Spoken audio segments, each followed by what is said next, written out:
would be fine. I would not use like a strand, like spaghetti, angel hair, linguine, fettuccine, nothing like that.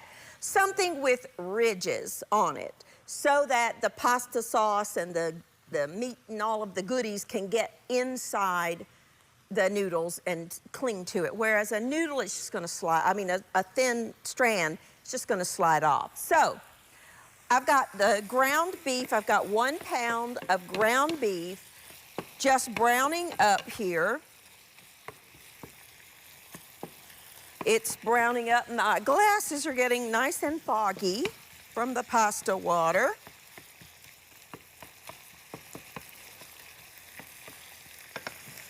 To that, I'm gonna add a little bit of salt, about a teaspoon or so of salt, and about half a teaspoon of black pepper. I'm also gonna add some oregano. If you don't have just dried oregano, you can use Italian seasoning. I like oregano, so I'm gonna use a couple of teaspoons. If you wanted to cook this with a chopped onion, you absolutely could. I don't have an onion today, so I'm just gonna use some onion powder, about a tablespoon, which is 3 teaspoons, because I want that flavor in the food. Now, I like to add the spices, as you know, before we put any liquid in there, because most spices are oil soluble, and so you're gonna get better flavor. Have one go overboard here. You're gonna get better flavor if you put your spices in before you add any liquids. I'm gonna turn this down just a little bit. I'm gonna add about a cup, because I like them, of sliced black olives. I'm also gonna add 1 jar of pasta sauce. You can use your favorite flavor, whatever you like. If you have homemade, even better. If you don't have any pasta sauce, but you have tomato sauce, you can use tomato sauce. You will just need to add some more spices to it to make it a little bit more flavorful.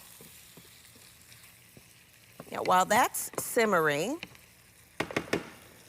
just gonna cover it so it doesn't get that's the wrong one. Here's the right one. We'll put that down on simmer. We're gonna chop up some pepperoni. Now, I have sliced pepperoni that we're gonna put on top, but I wanna have that meat flavor throughout the sauce. So I'm actually going to chop up, I don't know, 4 ounces or so, as much as you like. I love pepperoni. I just love the flavor of pepperoni. You could also add some diced sausage if you wanted to. That would be good. Now we're just gonna add this straight to our pot and stir that up. Step away from the steam. Doesn't that look good? Yum.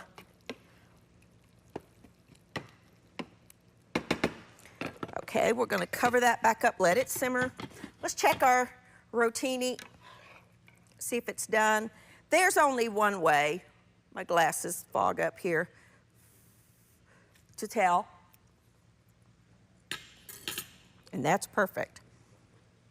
Let me grab a towel, and we will drain this over at the stove. I have a strainer in here. We'll strain it and put it straight back into the pot. Okay? Then we are gonna add this back onto, we're gonna add our sauce that we made right into that pot and stir all that together. I have a casserole dish here. That looks good just on its own. honestly, I could just eat this right here, just like this.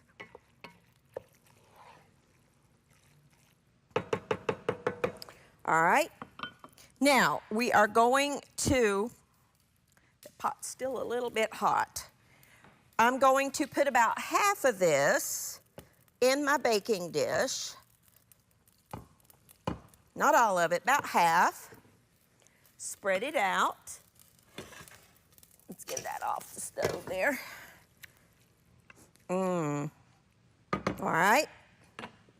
Then I'm gonna add a little bit of Parmesan cheese, grated Parmesan, which is my favorite cheese. Love it. And some shredded mozzarella or 4-cheese Italian blend, whatever you have will work. If you have the fresh mozzarella that's sliced, go ahead and use that. Then we can add the rest of our pasta. Spread it out. Oh my goodness. Look at that. Does that not look delicious? Then we're gonna top it with a little, well, let's go ahead and put our pepperonis, the sliced pepperoni, over top. If you want to use turkey pepperoni, you can. Use whatever you like. I love pepperoni. It's just, oh, I love it. I could just eat it like this. Love it. Okay. Let's use it all. Might as well, right? We got it. All right. Then we're going to top it with some more cheese.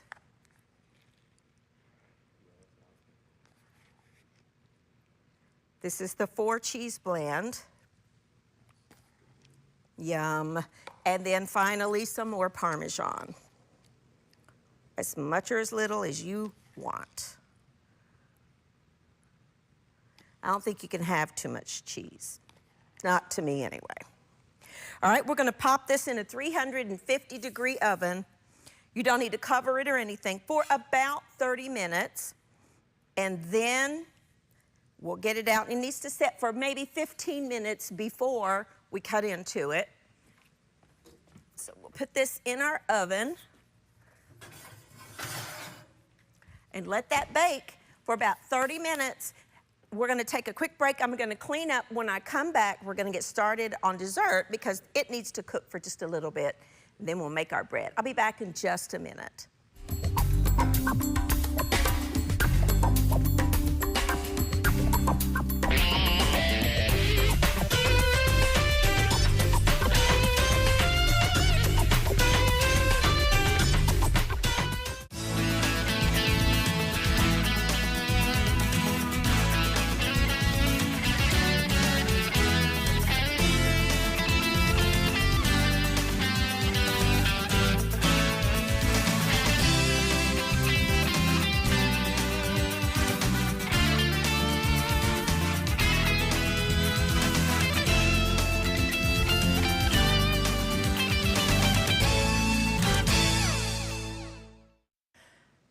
Alrighty, now our pizza casserole is in the oven. That needs to bake for about 30 minutes. That's a great freeze meal if you want to make that. Maybe you are serving a fewer people and you want to divide it in half and place it into 2 pans. Freeze one unbaked for later and cook one now and then thaw it and bake it and you've got dinner ready. But today, now we're going to get started on the dessert. Now, coconut is one of my favorite flavors. So anytime I can incorporate coconut into a recipe, I do. We're gonna make the base for it, which is, we're gonna crumble it up after it bakes. But I've got 1 cup of flour, about 1/4 of a cup of brown sugar. You can either use light brown sugar or dark brown sugar, it doesn't matter. Then I have some unsweetened coconut because that's what I like. If you want to use the sweetened flakes, you can. Totally up to you. You want about 1 3/4 cups or so. And then I have 1 cup of chopped pecans. Now you could use really anything you want. I like to just use my hands and stir that all together. Get it ready. Then we're going to stir in, this is 1 stick of butter, unsalted, that I have melted. And I hope that's enough, because I think I was a little liberal with the coconut, because I love it. I could just take a bag of coconut and eat it. And I do that sometimes. I love it so much. Okay, I think that'll be good. You want to stir that in to the mixture, making sure that it's all moist looking. It's not going to come together like a dough. What you're trying to do is moisten the coconut and the flour with the melted butter. Then we're going to pour that into a 9x13 pan. We're going to press it down, just like so. And we're going to bake this in the oven at 350 degrees, same temperature as our pizza casserole, for about 30 minutes. What's going to happen is that coconut is going to toast. It's going to just be delicious. And it's going to sort of firm up to where we can crumble it into chunks. So let's pop this in the oven. Same oven as our pizza's fine. Pizza casserole, I should say. And that needs to go for about 25 minutes. We'll go ahead and make the rest of the meal. Let me put this over here in my sink, which is full of dishes. I have here about 2 2/3 of a cup of milk. And I'm gonna add 2 boxes. Oh, I must have took it, okay. We're gonna add 2 boxes of just instant pudding, whatever kind of instant pudding that you like. You could use coconut, you could use vanilla, you could use white chocolate, you could use cheesecake. If you'll pour your milk over something, it won't splatter up on you as bad. Okay. I go shy of what the box directions say. The box directions say 2 cups of milk to 1 box, but I like it to be just a little bit thicker, so I go shy of the 4. It would be 4 cups, but I do not quite 3. About 2 2/3, 2 3/4, something like that. We're gonna stir this. Make sure you scrape down the sides to get all of that incorporated. Stir that together. Make sure it's well mixed. And again, you can use any flavor pudding that you want. Any of it will be fine. And then I have 1 container of just thawed whipped topping, Cool Whip, whatever.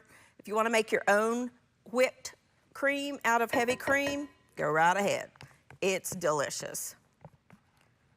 But this is very convenient.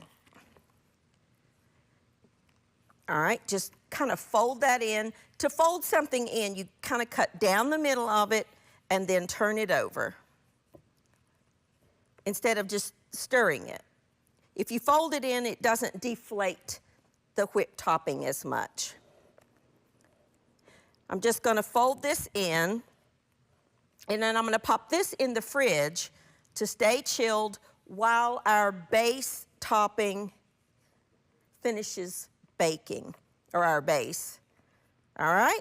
And it's okay if it has some white streaks in it. That's perfectly fine. All right, I'm going to take a quick break, clean up. When I come back, we'll finish up dessert and we will make the bread. I'll be back in just a minute.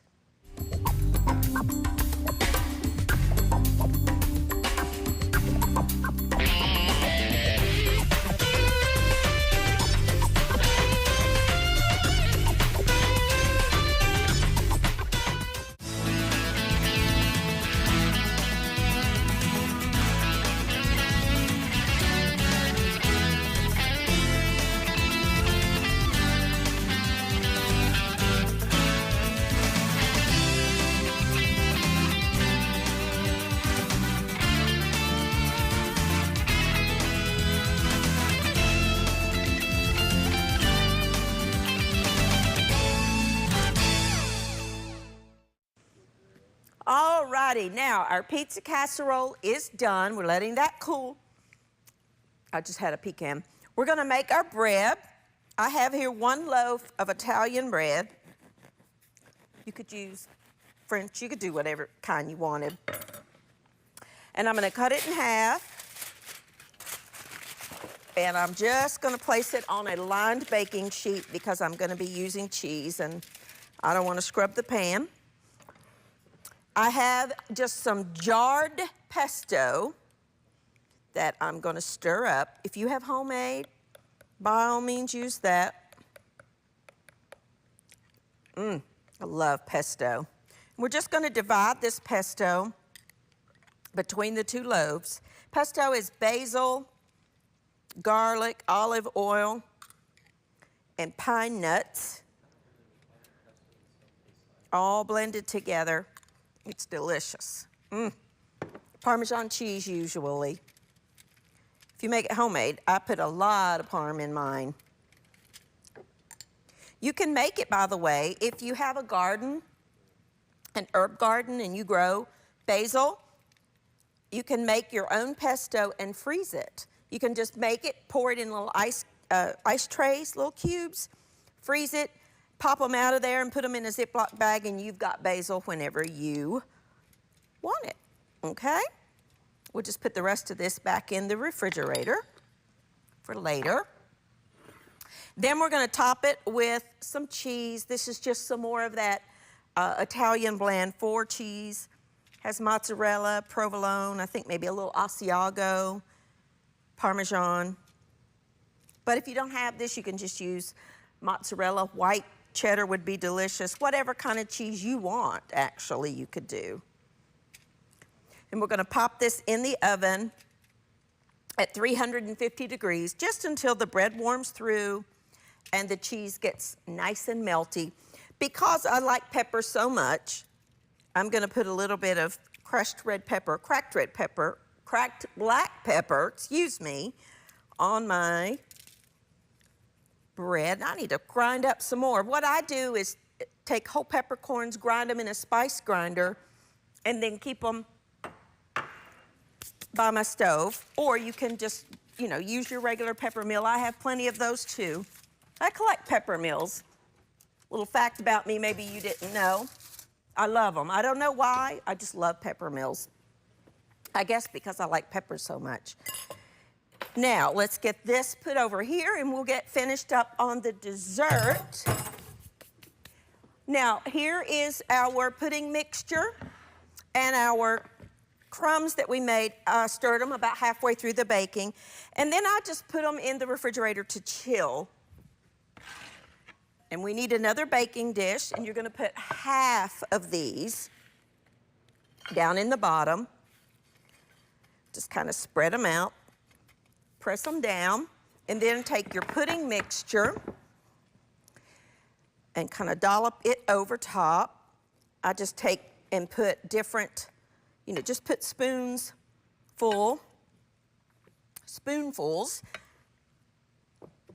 and then we'll spread it. Get it all in there. You can use any flavor coconut that you want. Oh, I love this. Love it with a cup of coffee or a glass of tea.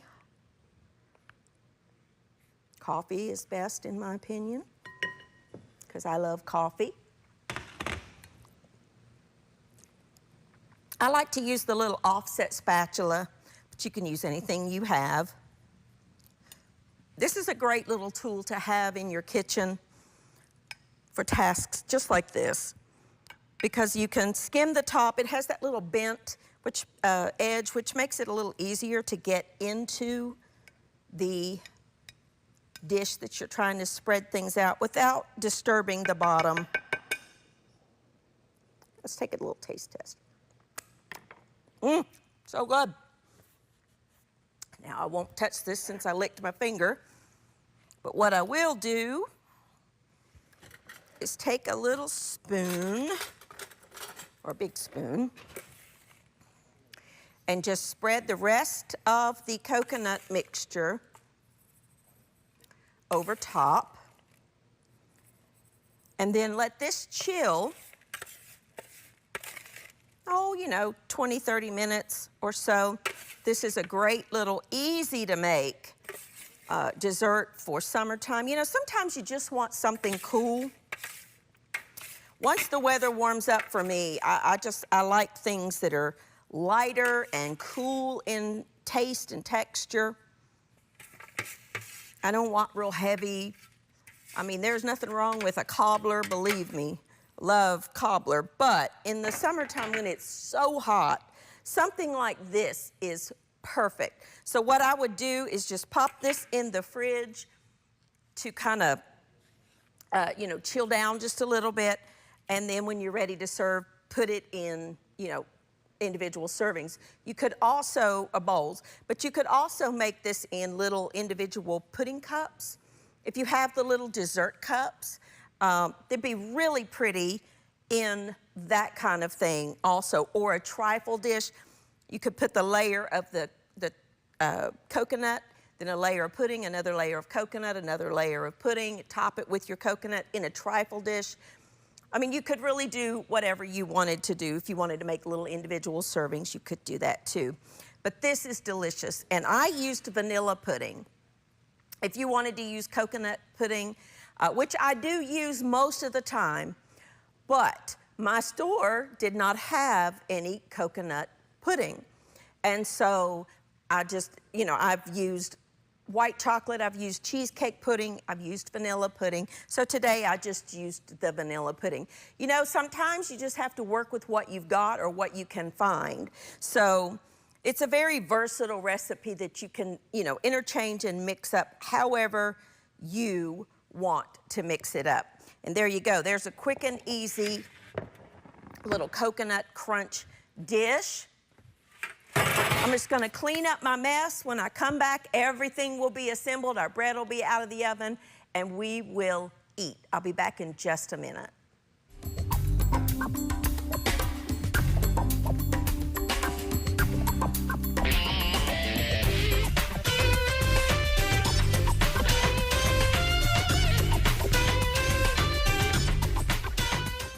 Alrighty, now everything is ready. Let's serve it up. Now here is our pizza casserole. You will want to let this set for maybe 15 minutes after you take it out of the oven so that it can set up a little bit. And, ooh, look at that gooey cheese, yum. Let me get a little something to help me here. There's our pizza casserole. You can put anything you like in there. If you want green peppers, put green peppers. You can use anything you want. Now, let's add our wonderful, delicious little coconut pudding to this, our coconut delight. Let's put a couple pecans on top. Yum, yum. So there's our coconut delight. And then here is our bread. I just took it out of the oven. It's very, very hot. I've got a serrated knife, and you want to just cut this into pieces, however big you want. Very hot. Whew. Very, very hot. With this, you can mix up the cheeses. You could add really anything you wanted to it. You could put some of the, you know, the cream cheese, the herbed cream cheese that you can buy in the store. That would be delicious. You could use cheddar cheese. You could, you know, leave off the pesto if you don't want to use pesto. Really, that's just an idea for you that you can take and make it your own. Add whatever you want. If you like sausage on your pizza, by all means, brown up some sausage and add to that. You customize it to what you like. Think about what you like on a pizza and put that in there. I would go ahead, if you're using like peppers and onions, I would saute them first because it's not in the oven long enough to cook those. So make sure that any ingredients that need to be cooked are cooked before you made this. Aaron had a great idea, my son Aaron, who's on the camera on this when we took it out of the oven. He said, you could put some pepperoni on top of this. So you could totally take this recipe, top it with pizza toppings that you like pepperoni, and then put the cheese over that, bake that in the oven, and you've got a French bread pizza, or in this case, an Italian loaf pizza. So you could customize that and make it whatever you want. Here are just some very easy, quick recipes. This one, of course, use whatever flavor pudding that you like. What's your favorite? These are just quick and easy ideas for you to make any day of the week. This makes a great make-ahead freezer meal, or bake it in one of the disposable pans and take it to someone. This makes a meal that you could take to someone that maybe is not feeling well, or, you know, needs a meal brought to their home for whatever the reason would be. Customize it however you want. Thank you for joining with me today. These are very easy, quick cooking recipes that you can make any day of the week for you and your family. Thank you for joining with me, and I will see you next time on Everyday Manna.